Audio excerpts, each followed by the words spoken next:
प्रिय विद्यार्थी भैया बहनों, आज आपके सामने राष्ट्र का स्वरूप पाठ से दूसरे गद्यांश की व्याख्या प्रस्तुत है। यह गद्यांश अभ्यास प्रश्न से मैंने ले लिया है, क्योंकि जो महत्वपूर्ण है वह अगर पाठ के अंदर का है तो वह भी, और अभ्यास प्रश्न में भी है तो भी महत्वपूर्ण ही है। तो धरती माता की कोख में जो अमूल्य निधियां भरी हैं, जिनके कारण वह वसुंधरा कहलाती है, उससे कौन परिचित न होना चाहेगा। तो वासुदेव शरण अग्रवाल जी कहते हैं कि हमारी धरती माता की कोख में, अर्थात धरती के गर्भ में, या यूं कह लें कि उसके भीतर अमूल्य निधियां मतलब खजाना, अमूल्य, जिसका कोई मूल्य नहीं है, इस प्रकार के खजाने भरे हुए हैं। और इन अमूल्य खजानों के कारण ही वह वसुंधरा कहलाती है। वसुंधरा का तात्पर्य होता है वसुओं को धारण करने वाली। वसु का तात्पर्य भी खजाने से ही है। तो वसुओं को धारण करने वाली अर्थात वसुंधरा। तो इस धरती के गर्भ में, इसके भीतर अमूल्य खजाना भरा हुआ है, जिसके कारण यह पृथ्वी जो है वसुंधरा कहलाती है। तो उससे कौन परिचित न होना चाहेगा। तो इस प्रकार की खजाने से भरी हुई पृथ्वी से, धरती से भला कौन नहीं परिचित होना चाहेगा। कौन नहीं इस बात को जानना चाहेगा कि किस प्रकार का खजाना कहाँ भरा हुआ है, कोयला कहाँ है, सोना कहाँ है, चांदी कहाँ है, अब्रक कहाँ है। तो सभी लोग इससे परिचित होना चाहेंगे। लाखों करोड़ों वर्षों से अनेक प्रकार की धातुओं को पृथ्वी के गर्भ में पोषण मिला है। तो लाखों करोड़ों वर्षों से, जब से इस धरती का निर्माण हुआ है, तब से इसके गर्भ में, इसके भीतर अनेक प्रकार की धातुएं वह पोषित होती रही हैं। अर्थात यूं कह लें कि उनका पालन पोषण होता रहा है।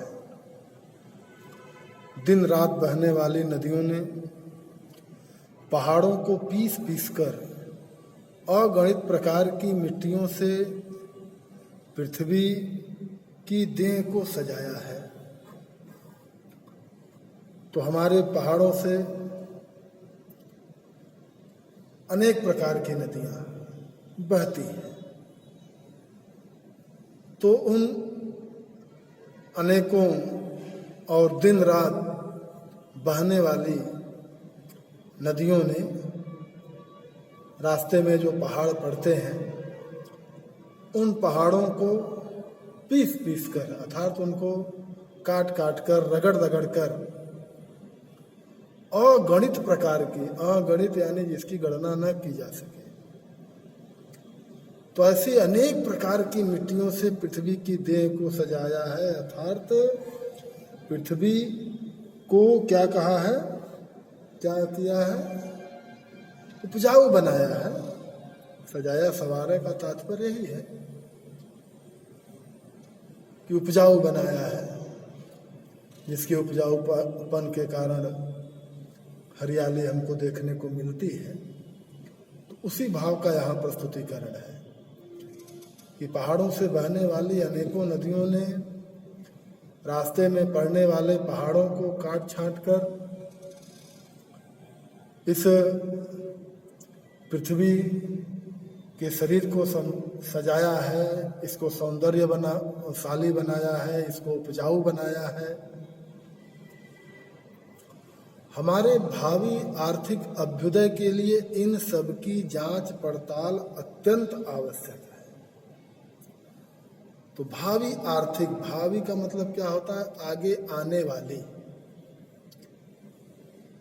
तो हमारी आगे आने वाली जो आर्थिक उन्नति है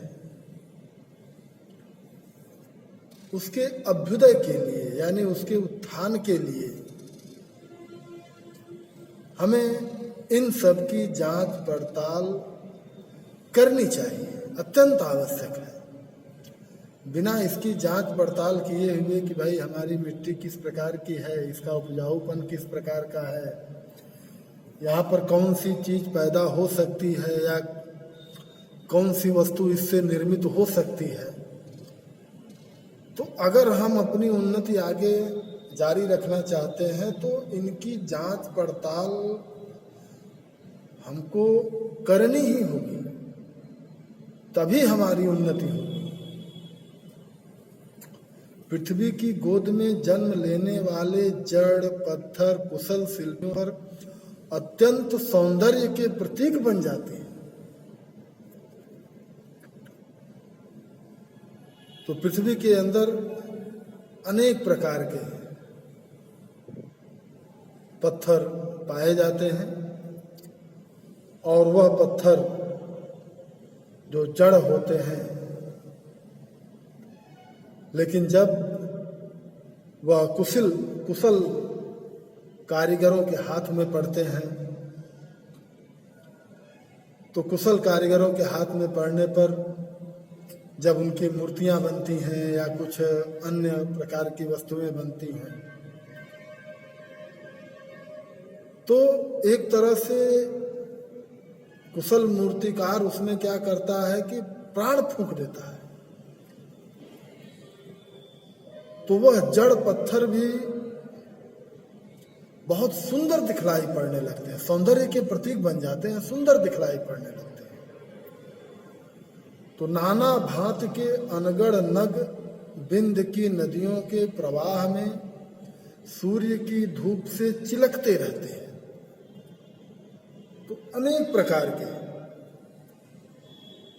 नाना भांति के अनगढ़ यानी बिना गढ़े हुए, नग एक प्रकार का पत्थर होता है। तो बिंद की नदियों से, कहने का तात्पर्य बिंद पर्वत से अनेक प्रकार की नदियां निकलती हैं। तो बिंद पर्वत से निकलने वाली नदियों की धारा में जब सूर्य का प्रकाश पड़ता है तो सूर्य के प्रकाश से वह जो अनगढ़ नग होते हैं, पत्थर होते हैं, वह चिलकते रहते हैं अर्थात चमकते रहते हैं। उनको जब चतुर कारीगर पहलदार कटाव पर लाते हैं, लेकिन जब उन्हीं पत्थरों को कोई चतुर कारीगर पहलदार कटाव पर लाते हैं अर्थात उसको कहीं पर रख करके उसकी ठीक प्रकार से काट छांट करते हैं तो क्या होता है, तब उनके प्रत्येक घाट से नई शोभा और सुंदरता फूट पड़ती है। तो जब इन पत्थरों को कुशल कारीगर काट छांट करके उसमें विभिन्न प्रकार के उपहार देकर किसी कृति का निर्माण करते हैं तो उससे जो वहां पर बने हुए जो घाट हैं तो वह घाट कैसे हो जाते हैं, तो प्रत्येक घाट की शोभा और सुंदरता फूट पड़ती है। तो वह घाट जो अब तक बहुत ही नीरस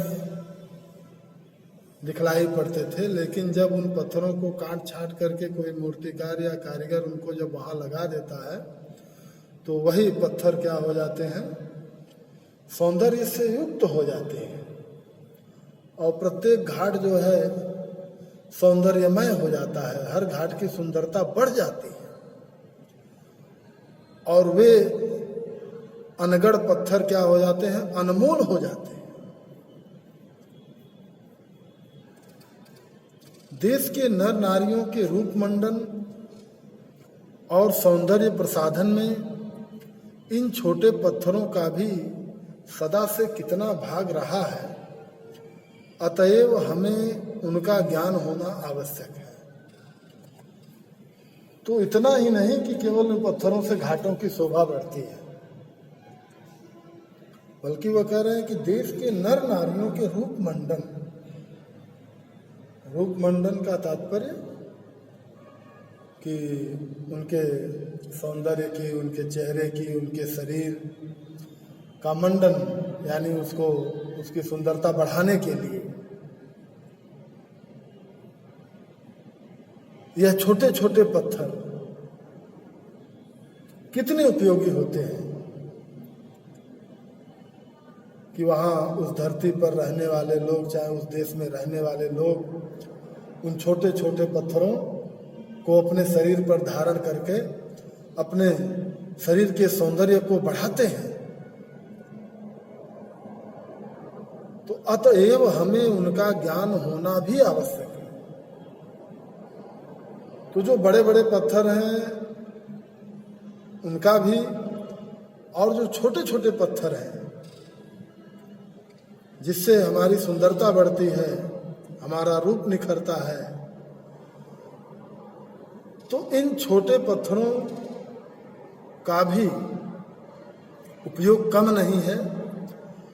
अतः वासुदेव शरण अग्रवाल जी कहते हैं कि इन सब का ज्ञान होना भी हमारे लिए क्या है, अत्यंत आवश्यक है। तभी हम अपने धरती माता के प्रति जो प्रेम है, जो लगाव है, उसको हम कर पाएंगे। और अगर हमारे अंदर इस प्रकार की जिज्ञासा, इस प्रकार की इच्छा नहीं है, तो हमारा लगाव जो है वो अपनी पृथ्वी से, अपनी धरती से कम रहता है या नहीं भी रहता है। तो इन सब की जानकारी होना या इन सब का ज्ञान होना क्या है, वो हमारे लिए आवश्यक है। तो इसमें प्रश्न में देख लीजिए, पहला तो लिखा ही हुआ है गद्यांश के पाठ और लेखक का नाम लिखिए, अथवा में उपर्युक्त गद्यांश का संदर्भ और रेखांकित अंश की व्याख्या। तो मैं तो यही कहूँगा कि आप संपूर्ण अंशों की व्याख्या करिएगा। फिर अगला प्रश्न इसमें बन जाएगा, हमारे भावी आर्थिक उन्नति या अभ्युदय के लिए किसकी जांच पड़ताल आवश्यक है। एक प्रश्न यह हो गया। अगला, धरती को वसुंधरा क्यों कहा जाता है।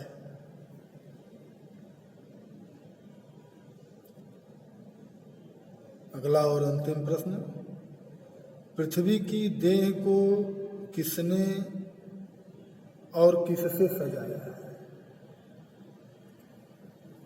तो इस गद्यांश को समझने के बाद इन प्रश्नों के उत्तर आप अपनी कॉपी पर लिखेंगे, ऐसी आपसे आशा है। आज के लिए इतना ही।